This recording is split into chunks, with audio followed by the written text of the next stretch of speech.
Sean todos bienvenidos a un nuevo video de la Municipalidad Provincial de Pisco. En esta ocasión vamos a estudiar una de las culturas más fascinantes que se desarrollaron aquí en la región Ica, sobre todo en el distrito de Pisco, y nos referimos a la cultura Paracas.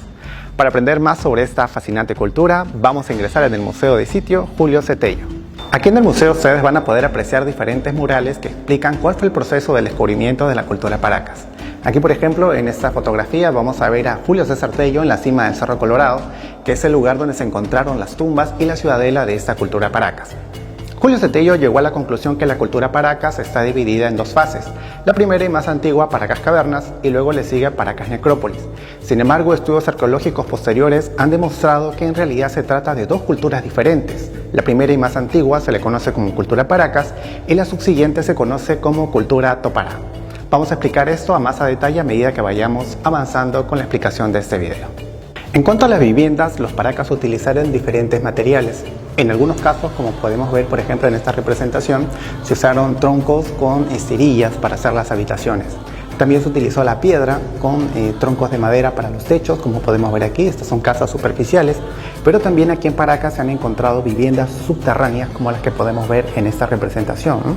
Vemos que la parte de la superficie de la arena está arriba y vemos la entrada escalonada para llegar a las habitaciones, y es que de esta forma los Paracas podían protegerse de los vientos que siempre han azotado esta zona de Paracas, ¿no? Teniendo este tipo de viviendas subterráneas. En cuanto a las tumbas, la cultura Paracas Cavernas hacía tumbas en forma de botella, como vamos a ver a continuación.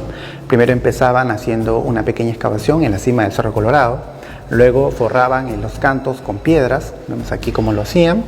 Luego empezaban a descender, aquí le daban la forma del cuello de la botella y posteriormente van a abrir esta botella en la parte de abajo, como estamos viendo aquí, ¿sí? Y tenemos que tener en cuenta que este cerro, el Cerro Colorado, no es de arena, sino que es roca, así que ellos tuvieron que tomarles bastante trabajo poder realizar este tipo de tumbas.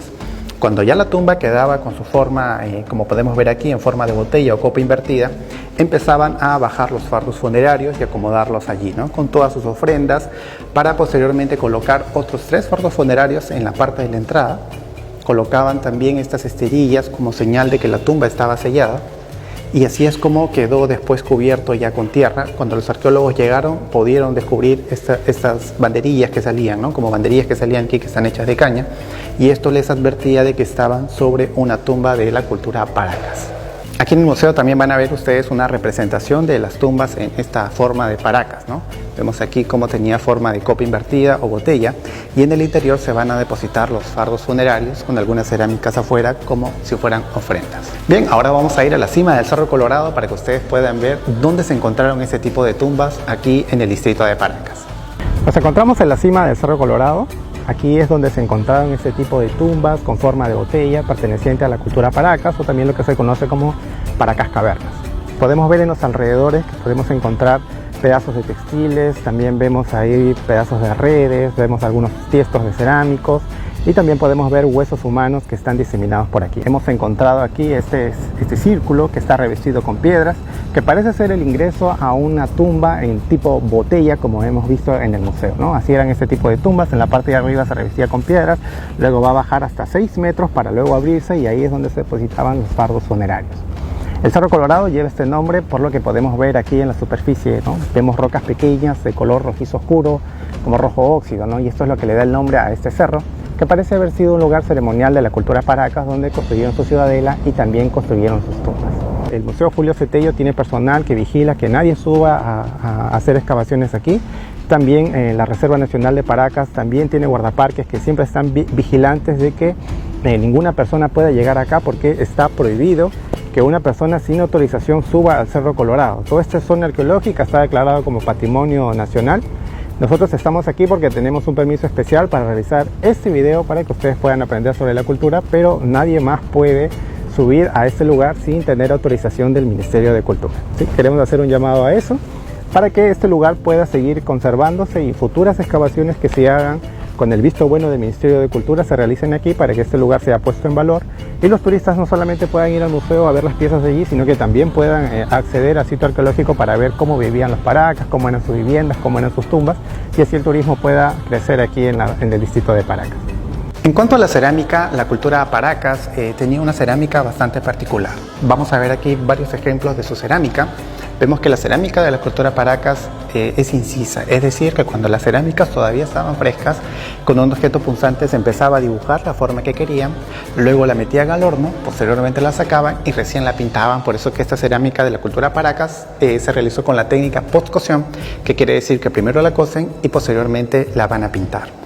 Utilizaron colores como el amarillo, el rojo, el verde y el blanco, y también el negro para sus representaciones, como podemos ver en este tipo de cerámicas. En algunas de ellas vamos a ver la fuerte influencia de la cultura Chavini-Cupinique por algunos rostros felínicos que podemos ver que presentan pupila excéntrica. Aquí vamos a ver un textil de la cultura Paracas. En su mayoría, los textiles de la cultura Paracas son monócromos, es decir, que son de un solo color. A veces, como vemos en este caso, el color de los diseños es negro y está sobre un fondo claro, o en algunos casos se invierte y el fondo es marrón, mientras que el dibujo es de un color blanco o amarillo. Aquí vamos a ver las representaciones del ser oculado, que es una deidad principal de esta cultura Paracas, o Paracas Cavernas también, como también se les denomina. Y vamos a ver que el personaje se representa en todo este textil, que tiene aproximadamente una longitud de 3 metros por 2 metros, ¿no? Son mantos bastante grandes.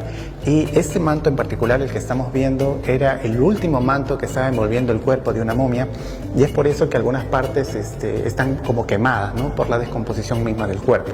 Aquí vamos a explicar algo muy importante sobre esta cultura, ¿no? Ha habido siempre debate entre los arqueólogos sobre la denominación que Tello hace sobre la cultura Paracas Necrópolis.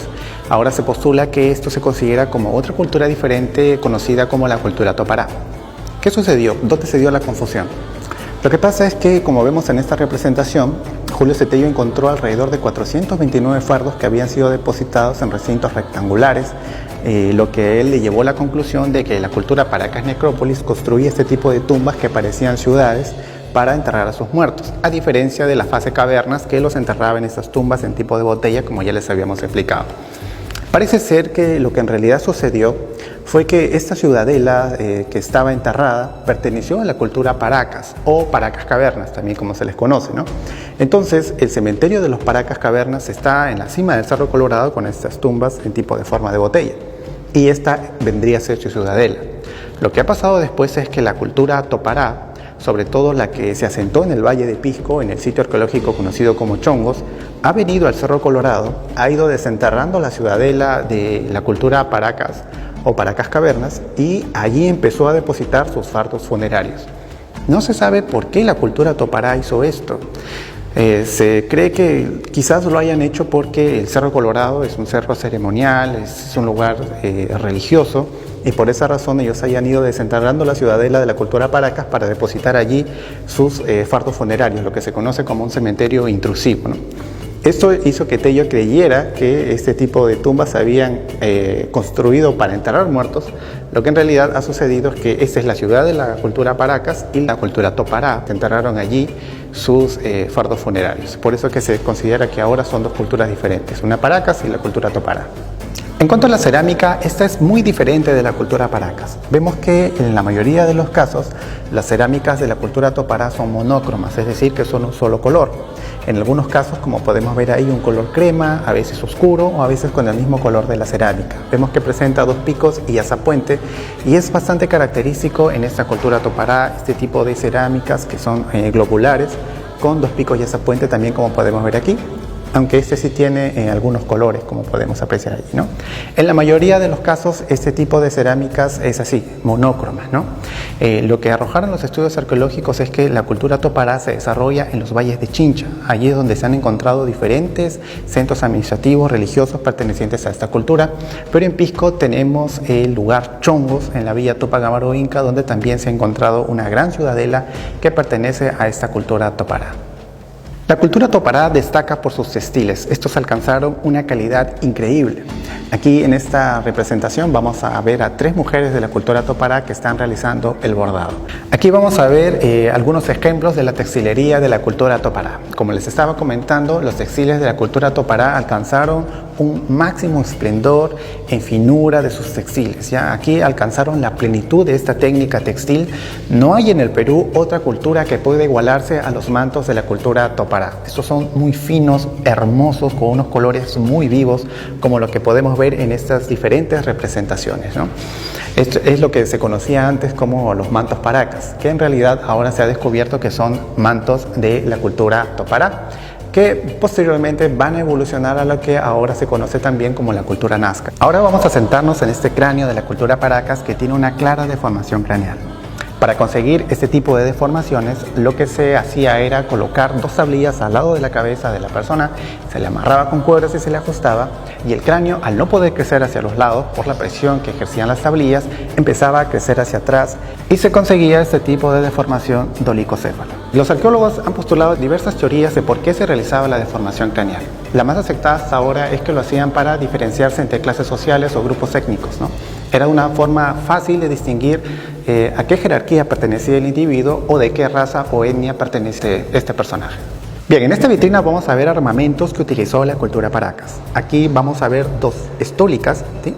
Estas armas, también conocidas como propulsores, se utilizaban para lanzar las flechas. Aquí en esta parte donde vemos un huesito, se encajaba la flecha, entonces la estólica se toma de la parte trasera, se hace hacia atrás y luego se tira con fuerza hacia adelante, haciendo que haga un efecto de palanca y la flecha salga disparada.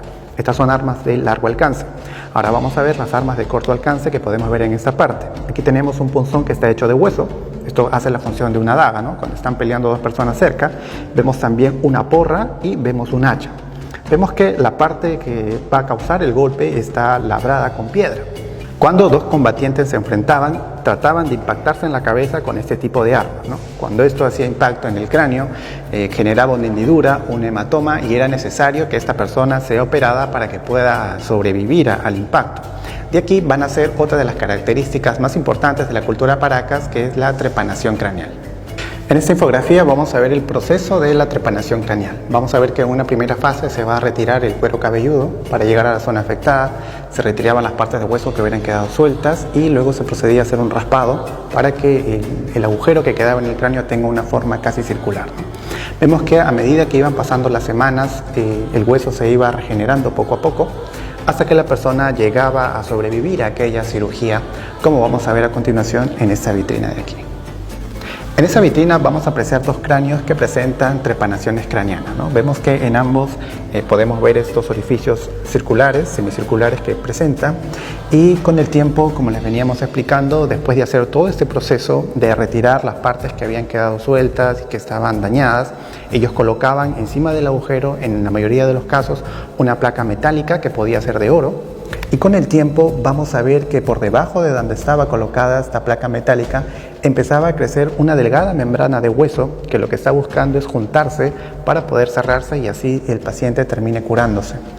La muestra de que estos pacientes sobrevivieron, al menos por un tiempo, a la operación, es que podemos ver que ha empezado a crecer esta membrana de hueso por debajo de su placa metálica. En algunos casos se puede ver que esta membrana cerró completamente y la persona llegó a sobrevivir a esta operación o cirugía. Este individuo aquí en particular, en la parte del frente, tiene una trepanación craneal que se le practicó hace muchísimo tiempo y esta selló en su totalidad, que hace que casi no te des cuenta de que tiene ahí una trepanación craneal. Hay que mirarlo detenidamente para darnos cuenta de que ahí le practicaron esta cirugía y selló completamente, quedando totalmente sano el paciente.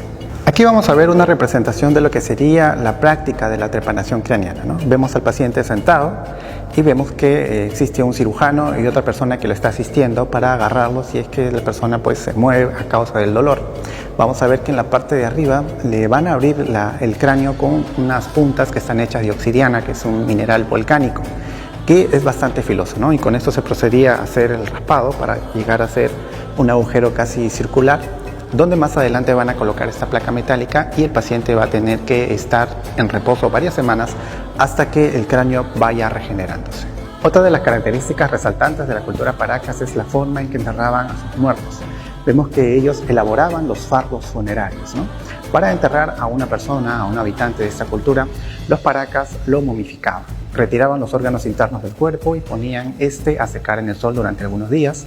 Luego lo iban a sentar en una canasta y lo iban a amarrar en posición fetal, como podemos ver en esta imagen. También colocaban una vasija en sus manos colocándole alimentos para que él tenga de qué alimentarse en el transcurso hacia la otra vida. Después, el cuerpo era envuelto en diferentes textiles, a veces hasta 10, 11 textiles, siendo los de mejor calidad los que están pegados al cuerpo. Entre los textiles también colocaban ofrendas, como podemos ver aquí, ¿no? A veces abanicos de pluma, a veces sus armas, y en la parte superior del fardo funerario a veces colocaban la piel completa de un zorro, como podemos ver en este caso. La cultura Paracas creía que había vida después de la muerte y por esa razón, cuando enterraban a una persona, intentaban colocarle ofrendas como alimentos, objetos de oro también en algunos casos cuando la persona era importante, porque creían que de la forma en que tú llegabas a esa nueva vida te iban a tratar. Así que siempre trataban de enviar algunas ofrendas junto con el fallecido hacia el más allá. Bien, aquí vamos a ver parte de un fardo funerario, y digo parte porque en este caso ya se le han retirado bastantes textiles y también la canasta con las ofrendas que tenía este individuo, ¿no?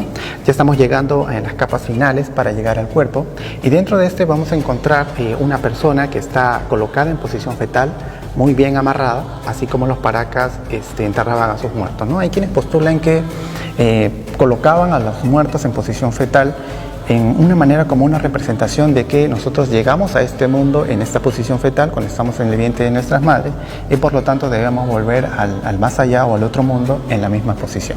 Bien amigos, espero que les haya gustado este video referente a la cultura Paracas y hayan aprendido algo, que eso es muy importante. Próximamente estaremos subiendo más videos turísticos en nuestra provincia de Pisco.